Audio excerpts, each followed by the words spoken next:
Bienvenue à tous dans cet épisode de La Lettre Pro, le podcast Intelligence Artificielle. Je suis Brulatour, le rédacteur en chef de La Lettre Pro de la radio.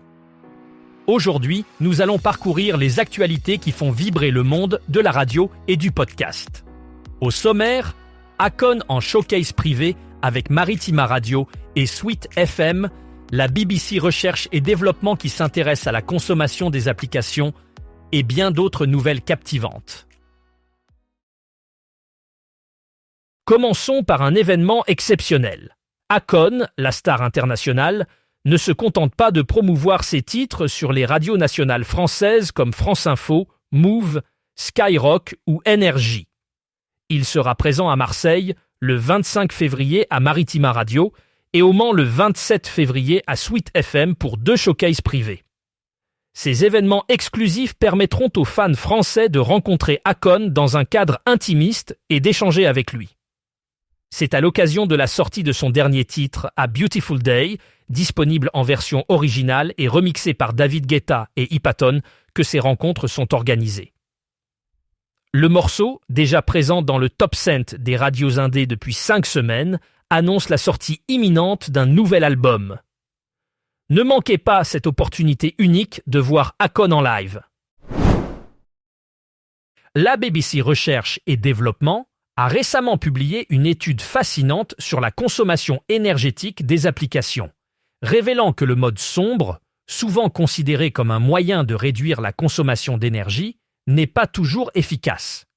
Selon les résultats, 80% des utilisateurs augmentent la luminosité de leur appareil lorsqu'ils activent le mode sombre, ce qui entraîne paradoxalement une augmentation de la consommation d'énergie. Cette découverte remet en question l'idée répandue que le mode sombre est toujours bénéfique pour économiser de l'énergie.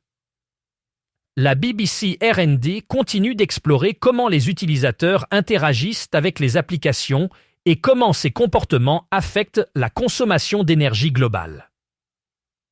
Ces recherches pourraient influencer la manière dont les développeurs conçoivent les interfaces utilisateurs afin de créer des applications plus économes en énergie. Lawo vient de nommer Oliver Parker au poste de directeur des ventes globales et cette nomination prend effet immédiatement. Dans ce rôle, Oliver Parker sera responsable d'atteindre les objectifs de revenus mondiaux et de superviser l'équipe de gestion des ventes. Depuis son arrivée chez Lawo en 2023, il s'est distingué comme un leader commercial accompli, avec une expertise reconnue dans la croissance des revenus pour les technologies innovantes. Oliver Parker apportera une approche dynamique et stratégique à la réalisation des objectifs commerciaux de Lawo. Il possède une expérience approfondie dans l'élaboration et l'exécution de stratégies qui non seulement stimulent la croissance sur des marchés établis, mais ouvrent aussi de nouvelles opportunités grâce à des approches innovantes. Grâce à sa formation technique, il met en avant la proposition de valeur des produits et services de Lawo, établissant ainsi des relations solides avec les clients et partenaires. Oliver Parker a exprimé son enthousiasme à l'idée de mettre son expérience au service de Lawo, non seulement pour dépasser les objectifs de revenus, mais aussi pour créer un environnement où chaque membre de l'équipe pourra donner le meilleur de lui-même. Triton Digital a récemment publié son classement des podcasts les plus écoutés aux États-Unis pour la période de janvier 2025. Ce classement, couvrant du 30 décembre 2024 au 2 février 2025, offre un aperçu précieux des préférences des auditeurs américains en matière de podcast. Les données révèlent non seulement quels podcasts ont été les plus téléchargés, mais aussi ceux qui ont été le plus écoutés durant cette période.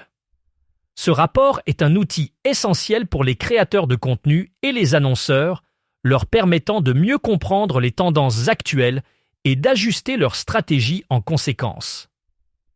Les podcasts continuent de croître en popularité et cette analyse démontre l'importance de surveiller de près l'évolution des préférences des auditeurs pour rester compétitifs dans ce marché dynamique.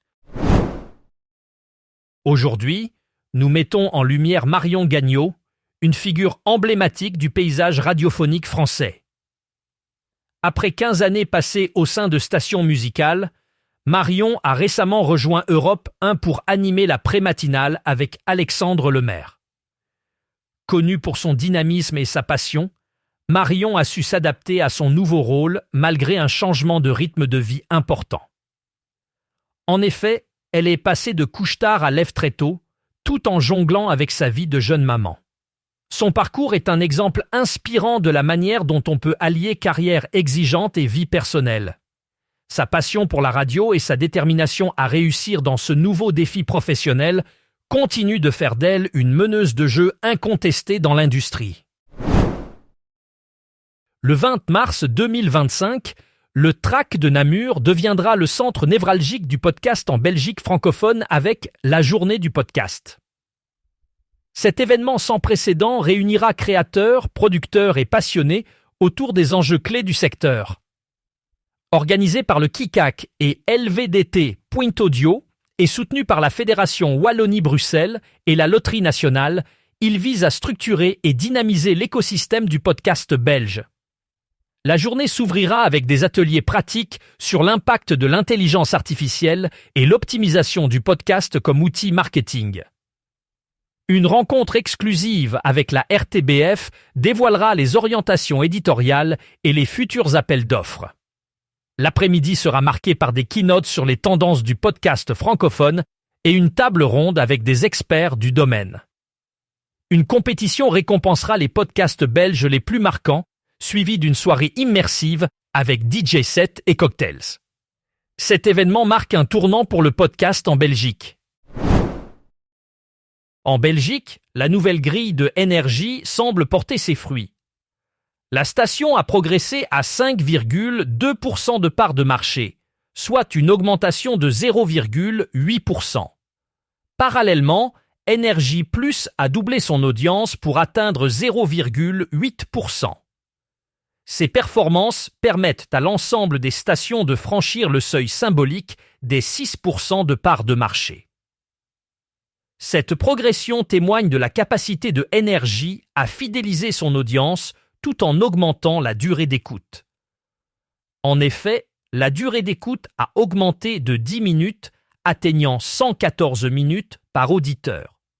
Ces chiffres démontrent l'efficacité des stratégies mises en place pour attirer et conserver les auditeurs, renforçant ainsi la position de NRJ sur le marché belge. Stephanie Hurst redonne vie aux 45 tours sur Greatest Hits Radio avec son émission Spin in the 60s. Dès le 24 février, cette passionnée de musique et collectionneuse de vinyles plonge les auditeurs dans l'âge d'or de la musique des années 60. Ce programme quotidien est une véritable immersion sonore, diffusant des morceaux exclusivement à partir de pressages originaux. L'idée est de recréer l'atmosphère authentique de l'époque, avec la chaleur et le grain caractéristique du vinyle. Stephanie Hurst, déjà bien connue des auditeurs britanniques pour son travail sur Hits Radio et Hits Radio Pride, voit dans ce projet une chance unique de partager son amour du vinyle. Elle déclare « C'est une chance incroyable de pouvoir jouer ces morceaux à partir des 45 tours originaux. Ils reprennent vie, sortent de leur étagère et résonnent à nouveau comme à l'époque. » Cette émission est un rendez-vous incontournable pour les nostalgiques et amateurs de musique vintage. Pourquoi les annonceurs misent-ils plus que jamais sur les podcasts ?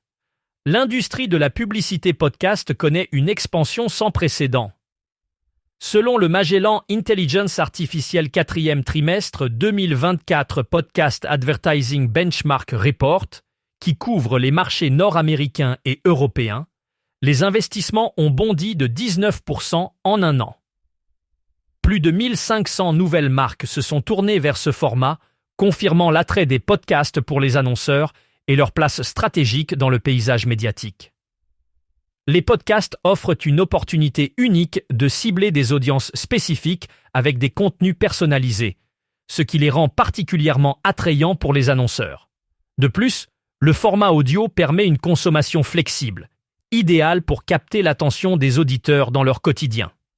Ce dynamisme du secteur reflète une confiance croissante dans l'efficacité des podcasts comme outil marketing. C'est la fin de cet épisode de La Lettre Pro, le podcast Intelligence Artificielle. Merci de nous avoir écoutés. Pour en savoir plus sur ces sujets et bien d'autres, rendez-vous sur notre site lalettre.pro. Vous pouvez également vous abonner à notre newsletter quotidienne pour ne rien manquer de l'actualité de la radio et du podcast. À demain pour un nouvel épisode.